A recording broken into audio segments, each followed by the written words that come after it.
Sabe quando a gente joga um game e quer salvar a pontuação mais alta? Ou, sei lá, tá usando um aplicativo de anotações e precisa que ele guarde o que foi escrito? Como é que a gente faz para o programa não esquecer de tudo quando ele é fechado? A resposta está nos arquivos, e hoje vamos desvendar essa mágica e aprender como dar uma memória permanente para os nossos programas. É um passo essencial para qualquer pessoa que está começando a programar. Ok, vamos começar pelo comecinho. Pensa na memória RAM do computador como uma memória de curto prazo. Ela é super rápida, mas esquece tudo assim que a gente desliga o computador.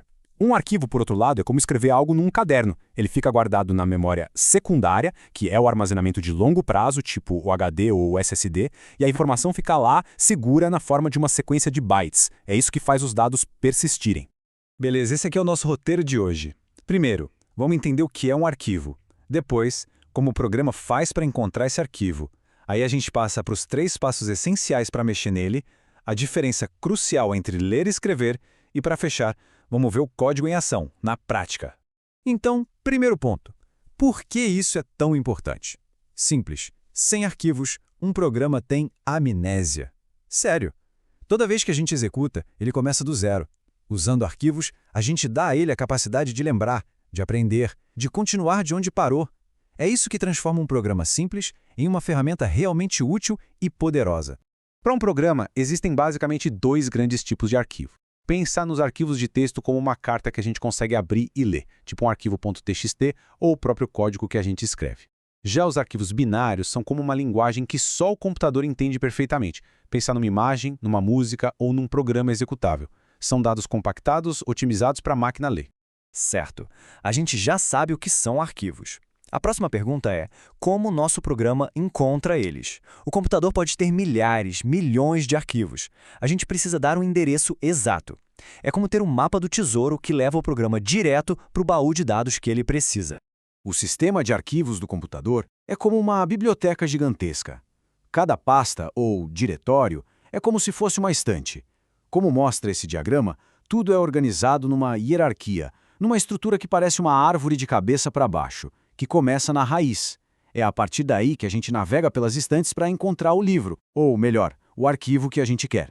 Uma maneira de dar esse endereço é fornecer o caminho completo e exato, desde a porta de entrada da biblioteca. Isso é o que a gente chama de caminho absoluto. Ele especifica cada pasta desde a raiz até o arquivo. Não tem como errar, ele vai direto no arquivo certo. A outra forma é dar direções a partir de onde a gente está no momento, a pasta atual do nosso programa. Isso é um caminho relativo. É como dizer o arquivo que está aqui na sala ao lado. Essa abordagem é muito legal porque torna nosso código mais portátil. Ele vai funcionar em outro computador, mesmo que a estrutura de pastas lá seja diferente. Então, chegamos ao ponto crucial.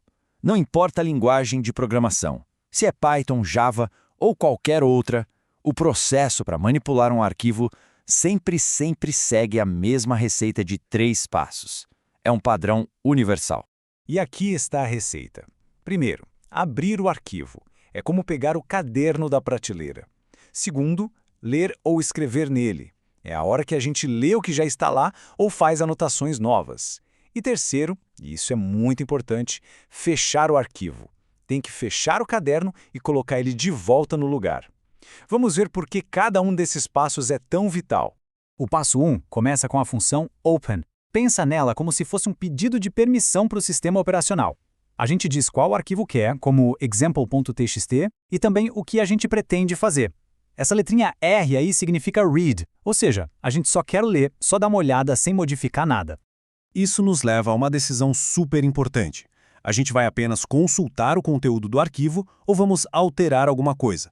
A resposta para essa pergunta define o modo como a gente vai abrir o arquivo e o que o nosso programa vai poder fazer com ele.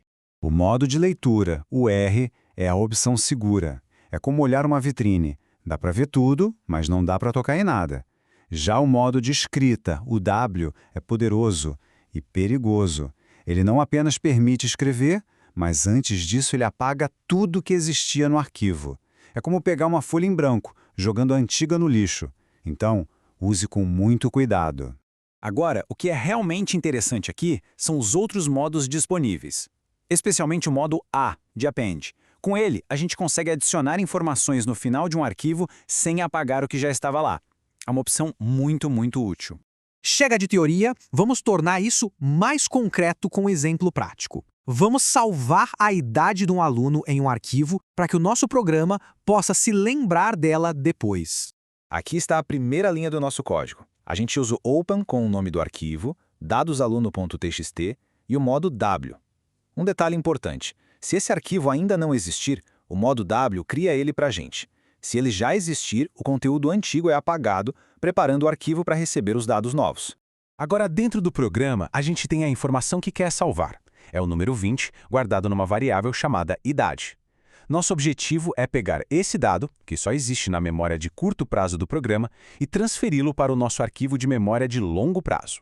Para realmente escrever no arquivo, usamos a função write. E repare que a gente não está só salvando o número 20, estamos transformando ele num texto legível. Sua idade é 20 anos, usando o format para inserir o valor da variável na frase. Isso garante que nosso arquivo seja fácil de entender depois.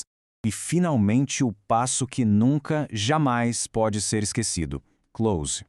Chamar o close faz duas coisas cruciais. Garante que todas as alterações sejam permanentemente salvas no disco e avisa o sistema operacional que a gente terminou de usar o arquivo, liberando ele. É como clicar em salvar e fechar um documento de texto. Esquecer de fechar um arquivo é um erro bem comum de quem está começando. É como deixar um caderno aberto em cima da mesa.